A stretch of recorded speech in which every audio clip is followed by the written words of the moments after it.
Gusto ko, i-verify nyo ngayon to. Hindi pwedeng ganon ang atake.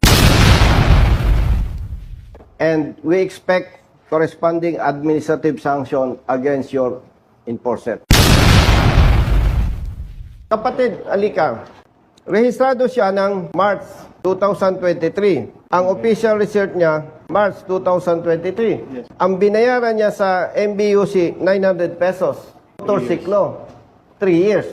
Ngayon, siya ay hinuli ng enforcer ninyo ng June 13, 2024. Pagaman at ito ay for investigation pa rin sa parte ng adjudicator.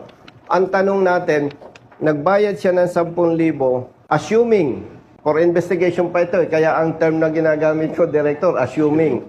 Assuming, after the investigation, na nakita, mali ang apprehension, ay ang rider nagbayad na ng 10,000.